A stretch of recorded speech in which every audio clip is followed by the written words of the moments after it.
ሰላም ጤና ይስጥልን የተከበራችሁ ውድ ኢትዮጵያውያን ሁላችሁም በያላችሁበት ሰላምና ጤና እየተመኘን ለሰዓቱ የተመረጡ አጫጭር መረጃዎችን ይዘን ተመልሰናል። አዘጋጅና አቅራቢ ኤፍሬም ሳሙኤል ነኝ። እስከ ፍጻሜው አብረን ቆይ።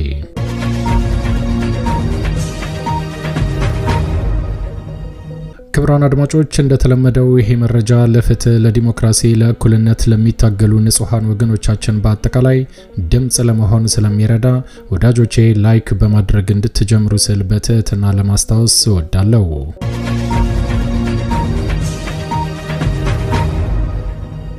ውድ ኢትዮጵያውያን አሁን ይዤላችሁ የቀረብኩት መረጃ አጭር መረጃ ነው። ይሄም በትላንትናው ዕለት በኢቢኤስ ቴሌቪዥን ቀርባ የነበረችው እህታችን ብርቱካን ታሪኳ እጅግ በጣም የሚያሳዝንና ልብ የሚሰብር እንደነበር በርካታ ኢትዮጵያውያን ልባቸው ተነክቶ ሀዘናቸውን እየገለጹ በተመሳሳይ በአብይ አህመድ አገዛዝ እንዲሁም ደግሞ በኦሮሚያ ክልል ርዕሰ መስተዳደር ሽመልስ አብዲሳ በአጠቃላይ በፓርቲያቸው ኦህዴድ ላይ የተነሳው ከፍተኛ ተቃውሞ መቋቋም ተስኗቸው የተለያዩ እርምጃዎችና የተለያየ የማጭበርበሪያ መረጃዎች መስጠታቸውን ቀጥለውበታል።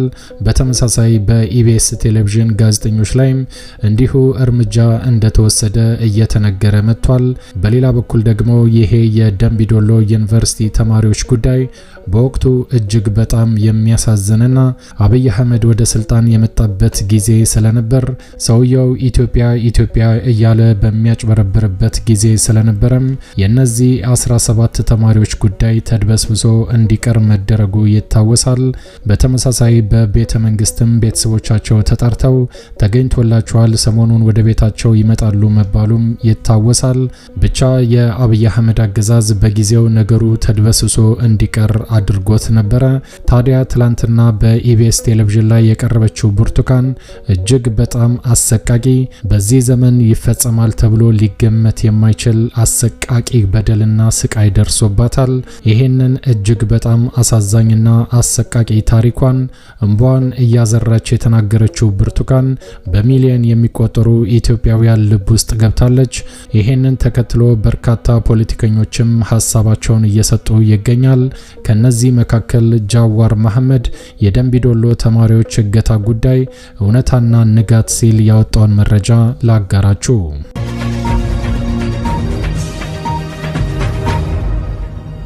ባለፉት 7 ዓመታት ተፈጽመው እስካሁን እውነታው ግልጽ ካልሆኑት ክስተቶች ውስጥ በደምቢዶሎ ዩኒቨርሲቲ ተማሪዎች ላይ የተፈጸመው እገታ ወንጀል ነው።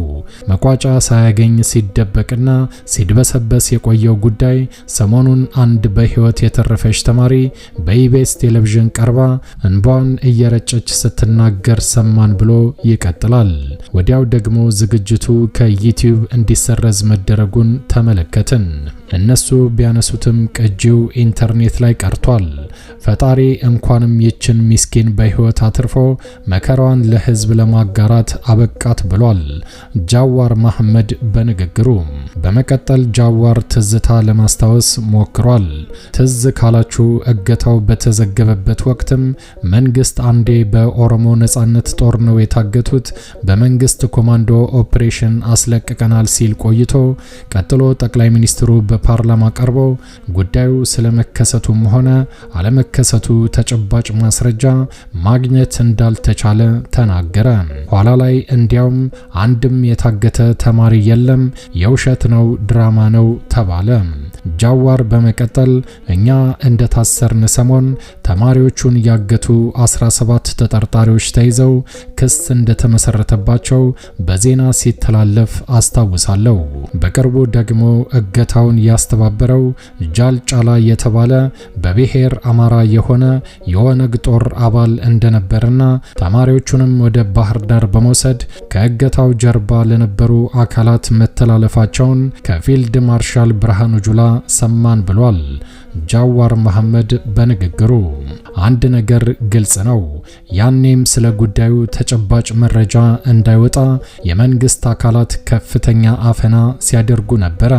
ይሄንን ድርጊት ይሄው አሁንም ቀጥለውበታል። ለምን ይመስላችኋል? ጃዋር መሐመድ ይጠይቃል። ከልጅቷ አንደበት እንደሰማነው ከእገታ ካመለጠች በኋላ ወደ ደምቢዶሎ ዩኒቨርሲቲ ተመልሳ ነበር። ይሄ ማለት መንግስት ጉዳዩን አውቋል፣ መረጃ አግኝቷል ማለት ነው። ታዲያ የህግ አካላት ቃሏን ተቀብለዋታል? ጃዋር ይጠይቃል። እገታውን ፈጽመዋል ተብለው ፍርድ ቤት በቀረቡት ላይ ምስክርነቷን እንድትሰጥም ለምን አልተደረገም በማለት ጃዋር መሐመድ ጥያቄውን ያጠናክራል። ያኔ ለእገታው የኦሮሞ ነጻነት ጦር ነበር የተወነጀለው። አሁንስ ምን ታስቦ ነው አጀንዳው ወደ ሚዲያ እንዲመለስ የተፈለገው? ጣቢያው ኢቢኤስ ማለቱ ነው። የችን ልጅ ከዚህ ረጅም ዓመታት በኋላ እንዴት አገኛት? ጃዋር ይጠይቃል። በማን ትዕዛዝ ነው ዝግጅቱ ከአየር እንዲወርድ የተደረገው? ጃዋር ይጠይቃል። ለምን በማለትም ያጠናክራል። መቼም የመንግስት ዘመድ መሆኑ የሚታወቀው ይሄ ሚዲያ ቀደም ብሎ ግሪን ላይት ሳይደረግለትም እንዲህ ያለ ስሜት ኮርኳሪ ሴንሲቲቭ ነገር አያሰራጭም። እናስ ለየትኛው ቀጣይ የፖለቲካ ትርፍና ወይም ደግሞ ጦርነት ግብዓት እንዲሆን ታስቦ ይሆን? ጃዋር ይጠይቃል። በመጨረሻም ጃዋር መሐመድ ለማንኛውም በጉዳዩ ላይ በወቅቱ ባሰባሰብኩት መረጃ ላይ በመመስረት ምን እንደተከሰተ የደረስኩበትን ድምዳሜ ጉዳዩን ሲከታተሉ ለነበሩ ጋዜጠኞች፣ የሰብአዊ መብት ድርጅቶችና የዲፕሎማቲክ ማህበረሰብ አባላት በማጋራት ተከታትለው እውነቱን እንዲያጋልጡ ተማጽኜ ነበረ። ይሄና ሌሎች መሰል ጉዳዮች ወንጀለኞችን ለፍርድ ከማቅረብ ይልቅ የወለጋን ብሎም የሰፊውን የኦሮሞ ህዝብ ስሙን ለማጠልሸት በተደጋጋሚ ጥቅም ላይ መዋሉ ስለቀጠለ ያን ድምዳሜንም በሚቀጥለው ፖስት አጋራቸዋለሁ በማለት ጃዋር መሐመድ ጉዳዩን በተመለከተ እንደዚህ ብሏል።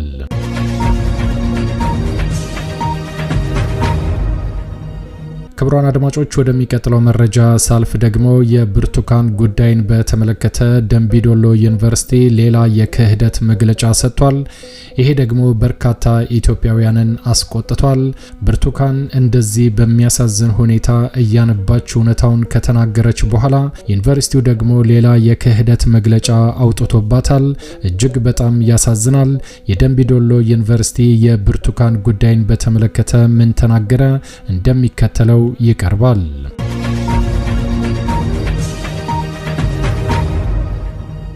ደምቢዶሎ ዩኒቨርሲቲ ማስታወቂያ በ14/7/2017 ዓ.ም ማለትም መጋቢት 14 ቀን 2017 ዓ.ም በኢቢኤስ ፕሮግራም ላይ በተደረገ ቃለ ምልልስ ብርቱካን ተመስገን ከበደ የተባለች በ2013 ዓ.ም የትምህርት ዘመን በደምቢዶሎ ዩኒቨርሲቲ ሁለተኛ ዓመት የፋርማሲ ተማሪ ነበርኩ በማለት የሰጠችው ሐሳብ ስህተት መሆኑንና ዩኒቨርሲቲው የፋርማሲ ትምህርት ሲሰጥ በ2013 የሁለተኛ ዓመት ተማሪ እንዳልነበረው ይገልጻል።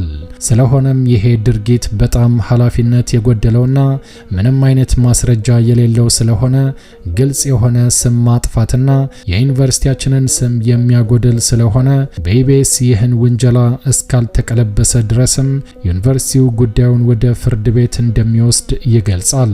ደምቢዶሎ ዩኒቨርሲቲ መጋቢት 15 ቀን 2017 ዓ.ም የብርቱካን ጉዳይን በተመለከተ የሰጠው መግለጫ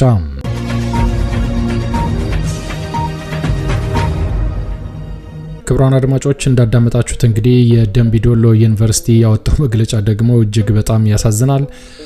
በአጠቃላይ የብርቱካን ታሪክ አየር ላይ ከወጣ በኋላ የኦህዴድ አገዛዝ ወይም ደግሞ የጠቅላይ ሚኒስትር አብይ አህመድ አገዛዝ በአጠቃላይ ፖለቲካው ተበላሽቶበታል። ትርምስምሳቸው ወጥተዋል። ካድሬዎቻቸው ጉዳዩን ለማስተባበል ከፍተኛ ርቀት እየሄዱ ይገኛል። በኢቢኤስ ቴሌቪዥን ላይ ቃለ መጠይቅ ካደረጉላት ጋዜጠኞች መካከል አንዷ እንግዲህ ታዋቂዋ ሉላ እንደሆነች ይታወቃል። ሉላም በኦህዴድ የጸጥታ አካላት በቁጥጥር ስር እንደገባች እየተነገረ ነው። ነገር ግን እስካሁን ምን ያክል እውነት እንደሆነ ሉላም ወጥታ የገለጸችው ነገር የለም። ከቅርብ ጓደኞቿ ወይም ደግሞ ወዳጆቿ ለማረጋገጥ እንደተሞከረው እስካሁን በጉዳዩ ላይ ምንም አይነት መልስ አልተገኘም።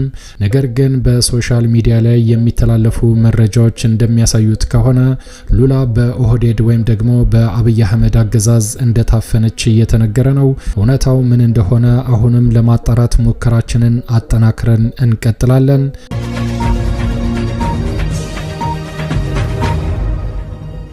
በሌላ በኩል ደግሞ የአብይ አህመድ አገዛዝ የኢቢኤስ ባለቤት አቶ አማን ፍስሐ ጽዮን ኤርትራዊ ሆኖ ሳለ የአሰብን ወደብ ጥያቄ ኢትዮጵያ በማንሳቷ የደምቢዶሎ ዩኒቨርሲቲ ተማሪዎች እገታ ጉዳይ በኢቢኤስ ቲቪ በኩል አሁን እንዲጦዝ ለምን ተፈለገ?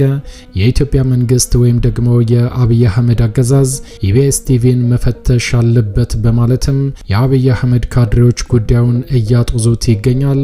ይህንን የኢቢኤስ ባለቤት አቶ አማንን በተመለከተም እስካሁን በቁጥጥር ስር ይግባ አይግባ ምንም አይነት የተረጋገጠ መረጃ የለም። ነገር ግን ካድሬዎቻቸው በአጠቃላይ የብርቱካን እውነትን ለማስተባበልና ዛሬም እንደባለፉት ዓመታት ለመቅበርና ውሸት ነው ለማስባል ከፍተኛ ርብርብ እያደረጉ ይገኛል። እጅግ በጣም የሚያሳዝን ጉዳይ ነው። ብርቱካን ታሪኳን እንደገለጸችው እንግዲህ እንደዛ በጭካኔ ከተጫወቱባት በኋላ ስትነቃ ከጎኗ ሬሳዎች እንደተመለከተች እንዲሁም ደግሞ ጉዳት የደረሰባት ጓደኛዋንም ለመርዳት እንደሞከረች መግለጿ ይታወቃል። በአጠቃላይ የ17ቱ ተማሪዎች ጉዳይ አሁንም መነጋገሪያ ሆኖ ቀጥሏል።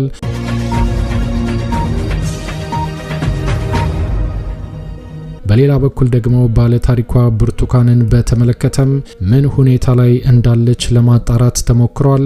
እስካሁንም እያስፈራሯት እንደሚገኝና ድብደባ እንደተፈጸመባትም እየተነገረ ነው። ይህንን በተመለከተም ሙሉ መረጃ አጠናክረን እንመለሳለን።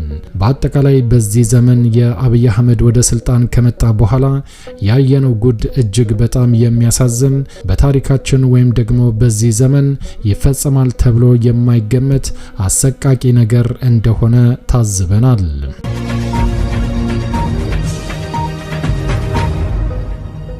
የተከበራችሁ ውድ ኢትዮጵያውያን ለሰዓቱ ያዘጋጀነው አጫጭር መረጃ ይሄን ይመስል ነበር።